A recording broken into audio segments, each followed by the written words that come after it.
네, 오늘의 전국을 핵심 키워드로 짚어보겠습니다. 오늘은 김병민 국민의힘 최고위원 그리고 최진봉 성공회대 교수 두 분 나오셨습니다. 어서 오세요. 안녕하세요. 네, 먼저 첫 번째 키워드 영상으로 보겠습니다. 민주당은 전 두 가지 그 교란 변수가 있다고 보는데 하나는 이른바 네. 조추송, 네. 조국 추미애 송영길 출마 여부.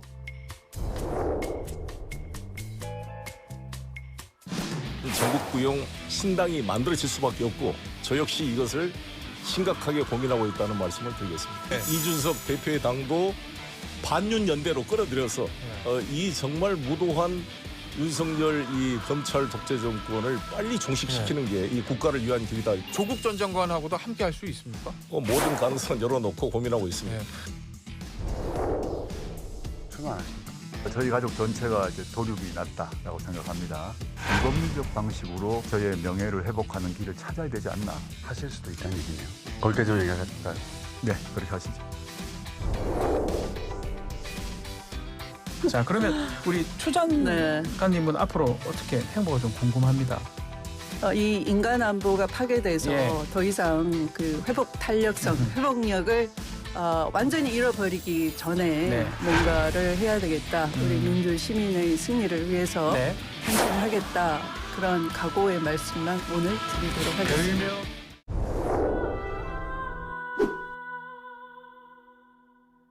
저는 조국 장관님이 꼭 나오시면 좋겠어요. 조 장관이 나오신다고 한다면 굉장히 선명성을 띤 당이 될 수 있다고 저는 생각해요. 이 조 장관님이 꼭 같이 뛰어야 될 파트너가 있다면 제가 보기엔 추미애 전 대표죠. 추미애 전 대표와 함께 조 장관이 나오신다면 어떤 당이 만들어져도 저는 잘 될 거라고 생각을 합니다. 비법률적 방식으로 전국 구용 신당이 만들어질 수밖에 없고 민주 시민의 승리를 위해서 네. 헌신하겠다.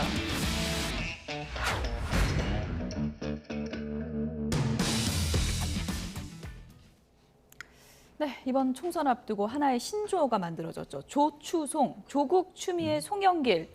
지금 발언을 보면 나오는 건가요? 총선에? 어떻게 봐야 됩니까? 그럴 가능성이 매우 높죠. 예. 비법률적 방식의 명예회복을 얘기했는데 이대로 끝나지 않겠다는 것 아닙니까? 근데 셋의 공통점은 정치적, 도덕적 흠결이 있다는 거죠. 조국 전 장관은 1심에서 유죄가 선고됐고 송영길 전 대표 같은 경우는 돈봉투 논란 의혹의 핵심에 있어서 주변인들이 줄줄이 구속이 됐습니다. 근데 이런 분들이 만약 민주당의 공천을 받고 출마하게 된다면 민주당 진영 전체가 다 무너질 수 있기 때문에 아마 그런 선택지는 불가능할 것으로 보이고요. 그러니 제3지대에서 이른바 열린민주당 시즌2를 만들겠다라고 하는 속내로 보이게 되는데 국민의힘 입장에서는 나쁠 것 하나 없는 선택이라 보고 민주당 입장에서도 속내가 복잡할 것 같은데 결국은 핵심 강성 지지층 중심으로 만약 저런 선거가 진행되고 또 결국은 민주당과의 연대를 할 가능성들도 배제할 수 없거든요. 제대로 정리를 못하게 되는 민주당의 어정쩡한 행보가 지금 조추송 이러한 선거에서의 출마 가능성들을 계속 높이고 있는 것이 아닌가 생각합니다. 본인들이 본인의 입으로 직접 가능성을 내비친 거기 때문에 이제는 전망이라기보단 현실화됐다 이렇게 보는 게 또 맞는 것 같기도 한데요. 민주당의 입장은 어떤 걸까요? 그 민주당 입장에서는 사실은요. 지금의 추미애 전 장관 빼고 나머지 두 예. 분은 뭐 조국 전 장관 아예 당원도 아니고요. 예. 두 번째로 송영길 전 대표는 이미 탈당을 하셨기 때문에 예. 무소속이에요. 예. 그러니까 뭐 민주당 이래라 저래라 얘기할 수 있는 상황은 아닙니다. 뭐 추 전 장관 빼고는 그런 상황이기 때문에 본인들이 만약 그런 행보를 한다면 민주당이 물리적으로 막을 수 있는 방법은 없어요. 예. 다만 민주당 입장에서는 조국 전 장관의 출마에 대해서는 상당히 좀 걱정이 많다 이렇게 말씀을 드리겠습니다. 그러니까 왜냐하면 조국 전 장관이 뭐 여러 가지 지금 어려움을 겪고 있는 부분에서 동의하지 않는다는 개념의 문제가 아니고요. 예. 조국 전 장관이 만약 출마하게 되면 총선의 전체적인 어떤 판 자체의 프레임이 완전히 바뀔 수가 있어요. 그러니까 현재는 민주당 입장에서는 물론 자력으로 많은 지지를 얻어야 되겠지만 사실은 윤석열 대통령에 대한 지지율이 낮은 부분, 예. 정권 심판론, 또 현 정부에 대한 실망한 유권자들의 표를 끌어와야 되는 상황이잖아요. 그러면 정권 심판론이 강하게 불어야 돼요, 바람으로. 그런데 조국 전 장관이 만약 출마를 하게 되면 그 프레임이나 바람이 상당 부분 상쇄될 가능성이 있다는 거죠. 그러니까 예전에 조국 때 지금의 이제 윤석열 대통령 이 구도가 다시 살아날 수 있어서 그건 민주당 입장에서는 상당히 불리하게 작용할 영향력을 행사할 수 있거든요. 그런 점에서 본다면 민주당 입장에서 상당히 좀 껄끄러운 이슈라는 건 분명해 보여요. 그래서 저는 여러 가지로 조 전 장관이 고민을 해야 된다고 생각합니다. 이게 단순히 한 사람의 어떤 그 정치적인 행보를 떠나서 총선 전체판에 미칠 영향을 고민한다고 하면 꼭 이번 총선에 출마하는 것만이 유일한 방법이냐 하는 부분은 깊이 고민할 시간이 있어야 될 거라고 저는 생각합니다. 추미애 전 장관은 당에서 공천받을 가능성이 있는 거예요? 그거는 그러면? 이제 뭐 경선을 해야 되겠죠. 만약에 한다면. 예. 근데 뭐 모르겠어요. 그것도 이제 누구도 어떻게 장담할 수 있겠습니까? 또 그 지역에 나오겠다고 뭐 어느 지역에 나오실지 아직 모르겠지만 지금 뭐 그 지역에서 출마를 준비하는 예전에 이제 지역구를 가지고 계셨던 지역을 얘기하는 겁니다. 현역도 있고 또 출마를 고민하는 분도 계시기 때문에 그냥 뭐 본인이 출마를 하신다고 해서 바로 뭐 나가게 된다, 공천을 받는다 이렇게 장담할 수 없고요. 경선 과정을 거쳐서 공정한 경선을 통해서 결과가 나오겠죠. 예. 지금 뭐 손혜원 전 의원은 조국 추미애가 만난다면 굉장히 잘 되는 당이 될 거라고 생각한다. 이렇게 개인적인 의견을 피력하기도 했는데 지금 앞서 보신 저 조추송 세 분이 신당에서 만나게 될 가능성은 어느 정도라고 보세요? 송영길 전 대표는 조국 전 장관의 연대를 가능성을 열어놓지 않았습니까? 근데 앞서 제가 열린민주당 시즌2라고 얘기를 했는데 그러니까 비례정당을 만들겠다는 것이죠. 그러면 뭐 최강욱 의원이라든지 김의겸 의원이라든지 강성 지지층 등의 팬덤에 힘입어서 비례 몇 석을 가져갈지는 모르겠습니다만 지금 나온 분들이 본인들 비례대표 하겠다고 그 비례정당을 만들게 된다면 참 명분도 떨어지고 그 정당의 이 구심력을 갖고 어떤 사람들을 끌어당기겠습니까? 결과적으로 조 전 장관을 비롯한 사람들이 만약 진짜 비법률적으로 명예회복을 하고 싶다 그러면 당당하게 지역구 출마해서 국민들의 선택을 받는 것이죠. 내가 이런 사법적 리스크가 있음에도 불구하고 나 총선 출마해서 지역 유권자 뽑아주셨다라고 당당하게 얘기할 수 있어야 될 텐데 아마 지금 지역구에서 민주당과의 양보 이런 걸 얻어내기도 쉽지 않을 뿐더러 저분들이 나간다고 했을 때 과연 유권자가 얼만큼 마음을 움직일 수 있을지 여전히 회의적이다 말씀드립니다. 민주당 분위기는 저렇게 나오고 있습니다. 최혜영 원내대변인이 송영길 신당이라고요. 홍익표 원내대표가 원치 않을 겁니다. 이렇게 선을 걷고요. 한병도 전략기획위원장은 조국 전 장관이 민주당에 불이익이 있거나 갈등 생기거나 그런 건 안 하실 것 같다. 우리가 출마와 관련한 소통은 전혀 하지 않는다라면서 또 선을 긋는 그런 분위기입니다. 만약에 신당이 가시화된다면 물론 뭐 민주당과 관계가 없다고 민주당은 하겠지만 유권자의 시선에는 그렇지 않을 것이기 때문에 민주당도 부담이 될 텐데요. 당연히 그럴 수밖에 없죠. 그러니까 물론 뭐 민주당과 전혀 관계없는 당이라 하더라도 일반 국민들이 볼 때는 그렇게 인식하지 않을 가능성이 높아요. 그래서 아까 제가 말씀드린 것처럼 사실 조국 전 장관의 출마 여부는 상당히 파장이 크게 일 가능성이 있어서 저는 그 부분은 조금 고민을 깊이 하셔야 된다. 그것이 그냥 민주당이나 아니면 추후에 이제 윤석열 정부의 후반기에 들어가는데 그때 주도권을 민주당이 잡지 못했을 경우에 어떤 일이 일어날지 하는 부분에 대해서 깊이 고민하신다고 하면 선택이 좀 달라질 수도 있지 않을까 저는 개인적으로 그렇게 생각을 하고요.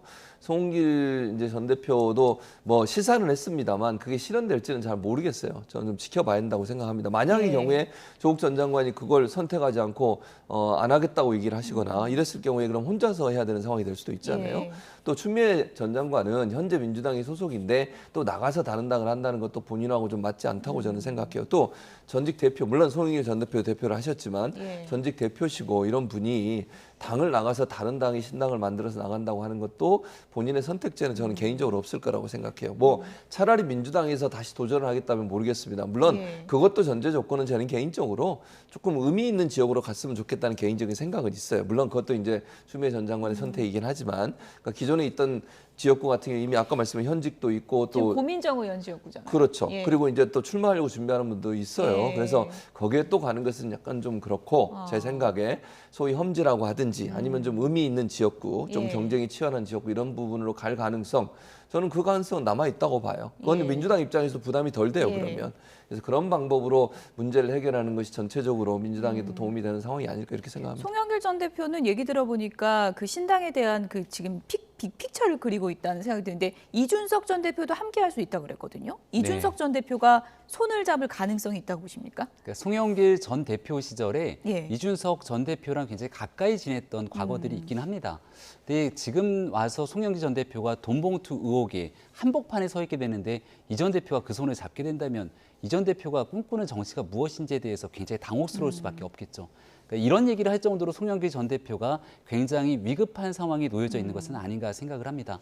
그러니까 정치적인 생명 연장을 위해서 뭔가 다른 고리의 가능성들이 자꾸 타진하는 것처럼 예. 보이는데요. 송영길 전 대표가 지금 당장 해야 될 건 돈봉투 의혹의 핵심에서 주변인들이 구속이 됐습니다. 녹취를 통해서 이 목소리들이 있는 그대로 드러났잖아요. 민주당의 현직 국회의원이 구속이 돼 있고 거기에 대한 사람들이 돈봉투를 돌렸다, 받았다, 뭐 이런 얘기들까지 재판 결과를 통해 나오고 있는데 송영길 전 대표 입장은 뭡니까?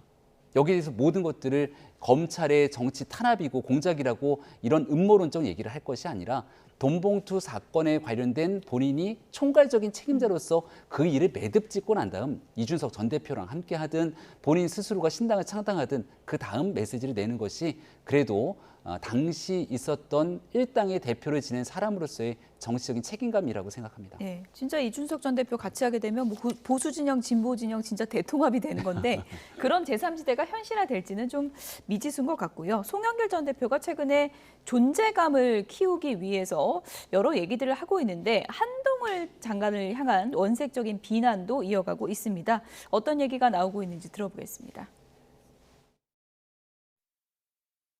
이렇게 법무부 장관을 후지게 하는 정권은 처음인 것 같아요. 정말 후지게 정치를 하는 정도가 아니라 후지게 법무부 장관을 하고 있고 수사도 후지게 하고 있고 한동훈 장관 사법고시 하나 합격했다는 이유로 땀을 흘려 일을 해봤습니까? 뭘 해봤습니까?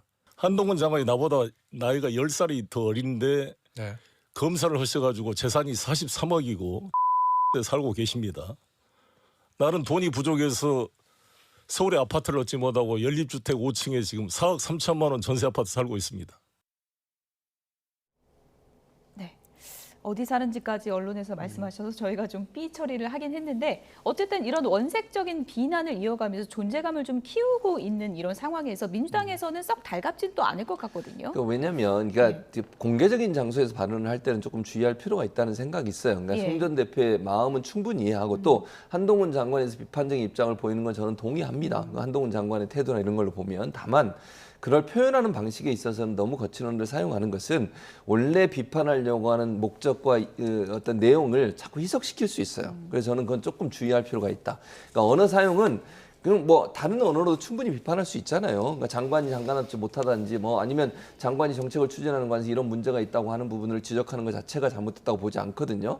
다만 이제 그걸 너무 거친 언어를 사용하다 보면 논란이 본질이 아니라 그 언어에게 집중이 돼버려요. 그러면 원래 하려는 의도와 다르게 이해될 수 있는 부분이 있기 때문에 예. 그 부분은 조금 주의가 필요하다고 생각하고요. 저는 송영길 전 대표가 이제 저렇게 하는 것도 사실은 그 본인이 만약에 이제 당을 출범시키거나 아니면 신당을 하게 된다고 하면 예. 만약의 경우를 예. 예를 드는 겁니다. 그렇게 됐을 때 적극적으로 지지층을 결집할 필요가 있다고 저는 생각해요.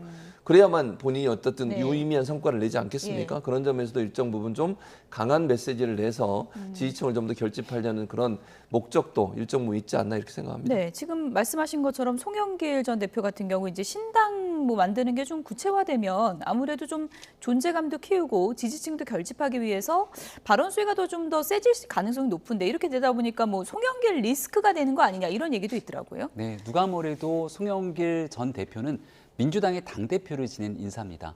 그리고 한때 이재명 대표와 매우 가까운 관계를 유지했기 때문에 지금 송영길 전 대표의 돈봉투 사건에 대해서 이재명 대표가 직접 나서서 대한민국 민주정당 사이에 있을 수 없는 정말 심각한 문제다 이런 비난했던 거 들어본 적이 없지 않습니까?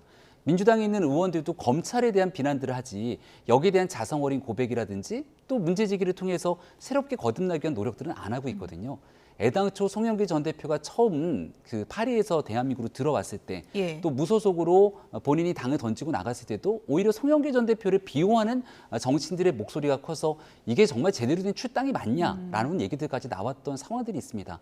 더군다나 지금 쏟아내고 있는 용어를 보면 어린 X 그리고 뭐 본인 재산을 얘기하게 되는데 아니 본인 재산이 굉장히 적고 한 장관의 재산이 많게 되는 게 도덕적인 청렴함과 깨끗함을 얘기하는 거라면 과거에 윤석열 대통령이 검찰총장 하기 전 검사 시절 결혼하기 전에는 재산이 수천만 원밖에 없었거든요. 그럼 대한민국 공직자 중에 가장 깨끗한 공직자라는 것을 송영길 전 대표가 입증하는 겁니까?